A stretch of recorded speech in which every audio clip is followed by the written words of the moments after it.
So how many people are going through life thinking that they've got this vision, thinking that they've got this dream, thinking that there's something that they should do, that they've got to do, and they go and they chase it and they chase it and they chase it and they chase it and they push, and they get to the pinnacle event in their life and they realize their whole life, their ladder has been leant against the wrong wall. The ladder you have been climbing, the ladder you've been stepping up rung by rung. You get to the top of it and it's not your thing. It's not your purpose. It's not what you're here for. That moment in 2017, December 2017, that moment blew my life apart, because I was like, I can't unsee what I've just seen. You cannot unsee that. So it's important that a message for me to get out to everyone that listens to this, Axel, is like, make sure that the thing that you pursue in your life, that you think is going to radically transform it in all areas, make sure that that goal isn't to prove anyone else wrong. Make sure that goal isn't, to make up for a lack of love from a parent. Make sure that goal isn't to hide a wound of your past. So whilst you're setting out your vision, when you have what you think is your vision written down, okay, I'm Frankie Lee, I want to be the top educational podcaster in the world. I want to help people break patterns, flip perspectives in their life, and this, that, and the other. Why? Why do you want to do that? Well, I want to do it because I feel it. Why? Okay, because I want to, but why? Okay, but why? Ask yourself 3, 4, 5 whys, and you get to the core, real reason that you want to do it. Why you want to have an impact, why that means so much to you. You know what I mean? And then when you get to that real core reason, you can bed yourself into that and you can step off it. You can step off rock. You cannot step off sand. Most people in their life are trying to step forward by stepping off a sand step that they've put down for themselves. And if you step off a sand step, your feet will sink into it. And then the next one, the feet will sink into it. And you'll find you're getting nowhere in life, but you think you're getting everywhere. And that's what boxing training was to me. It was just to prove to the world, to everyone else, that I was enough. Well, I could have done that by meditating and healing wounds that were from my past. I could have done that by healing the relationship with my mother. I could have done that by so many other things. I didn't have to do that. There was nothing to prove, is what I'm saying. And a lot of you that listen to this podcast have nothing to prove to anyone else either. And let me tell you, no one gives a fuck about what you think you got to prove. Life's not even about that, Don't worry about proving stuff to other people. Just worry about getting as close as you can to your authentic self. That's powerful, Frankie. Thank you for sharing them, and that means a lot that you are honest enough to share that. It's like I didn't know any of this. I thought, like, when I read about your boxing and all that, I was like super excited to like even get into that and learn about that, because I've been boxing and learning how to fight, but I never thought that you would experience it that way. And that's something that I was afraid of that on my own with film in Hollywood and getting here to Hollywood. And I was always afraid that I would get here and it would be shallow and it would be meaningless. And I'm grateful that, to me, the thing is the stories. Like, I'm not excited about a red carpet or like winning an award. All of that is fun and I want to do it, but like, I'm excited about the story.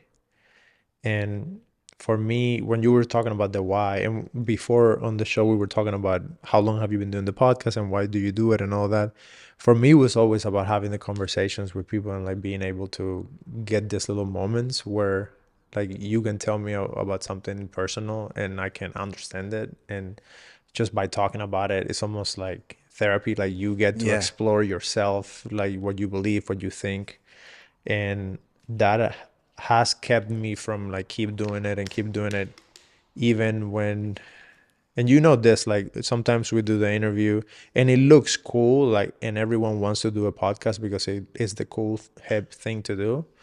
But when you do that interview and you spend like 6 hours editing, and then you post it and you get 34 views. Like, Takes your soul, doesn't it? yeah. But But to me, it doesn't matter. but I fell in love with the art of podcasting. Yeah. And I was very clear. My why statement for my life and for my podcast is to help people break patterns and flip perspectives so that they can have more clarity and success in their life, business, and everything else. When you've got a clear statement of intent and it means so much to you on a heart-based level, it's very easy to execute on it. Mm-hmm. It's very easy for you to do podcasts. It's very easy for me to do podcasts because we actually understood from the start the core reason why we do it. Many of the podcasts, 90% of the podcasts that we see in the marketplace at this moment will not last, will not be around in 5 years, 10 years, even 1 year from now. Yeah. There are many people in podcasting at the moment that are blowing up that will be gone in 12 months. Not because they can't do well, it's because they're not even meant to be podcasting. And I can see it and I can hear it in what they say, the questions they ask, how they prepare. I can just tell because I love the art. And when you love it, you can see other people that love it and other people that don't love it. Yeah. And that tells you everything you need to know about it. That's why do not play a game for a day that you wouldn't play for 10 years. Mm-hmm. If you can't play it for 10 years, don't play it for a day. Use Warren Buffett's analogy of investment, but use it in your life to what you invest time in. You know, if you wouldn't be with that girl in a week's time, why would you be with her today? Like, you know, invest in people, you know, the same way that you invest in yourself. You know, it's so important because you've got a limited amount of energy resource, especially as a man coming up. With all these distractions, whether it be narcotics, the drugs, whether it be the nightlife, whether it be the alcohol, whether it be the women, you've got all these distractions coming at you. And you've got to be able to discern what it is that you should be doing. The closer you can get to having a why statement, a purpose. Simon Sinek's book, Start With Why, is a great one for all of you to go and read, to kind of figure out a why statement for yourself, something that resonates, something you can feel into. And it's not your why statement unless you can feel it. When you talk about it and you feel the goosebumps on your arm go up, that's when you know you got it. Because that's when you know you're talking to your core self, not your egotistical self, your core self. Mm-hmm. Get that straight, get that understood in your life. When you understand that, you can build on it. And like I say, you can go up the steps of life knowing that you're pursuing something meaningful, or at least knowing that if you pursue something along that aligns with your why, you know you're going to end up somewhere near where you're meant to be. Mm-hmm. Whereas people that go without a why, go without understanding what they're about, they just trudge through life and end up not exactly where they want to be, or end up in a place that is not as desirable to them. Yeah. Or worse, like you end up not being authentic and not doing like who you really are. Which I think that's what happens a lot with the podcast. It happens to me sometimes, like even like in the middle of this interview, in my head, I'm running like 3 different questions that I could take the interview to. And I'm thinking of the fucking thumbnail headline for the clip that my brother can clip out later and whether that is going to go viral or not. And like I'm competing in my own brain with like what I know about the game and the business, because I do work for another massive podcast and we're always analyzing everything. And I'm also trying to like, just shut up, Axel, and like just like shut up your own brain and just listen. Just be the way I operate with podcasts is, see, I'm not thinking of that. Mm-hmm. I've got to the point after 150 odd episodes where I'm like, I'm just here right now. I'm with Axel right now. Mm-hmm. I'm not thinking about another interview I got this afternoon, or you know what someone else is doing, or anything else, or what's going on with. I'm not even thinking about what's going on with my mastermind or anything like that. Yeah. I brought that up as something to just give the audience an insight into what can happen in your life and the curveballs you have to do. But I'm just fully present in the conversation, and what is meant to be here is meant to be, or what's meant to come out for this audience is meant to come out. You know, what the value that's meant to be exchanged, the feelings, the stories, everything that's meant to be shared is shared in that moment, and it's right as far as I'm concerned. Yeah. And it's just about being fully present in that moment, in yourself and in alignment.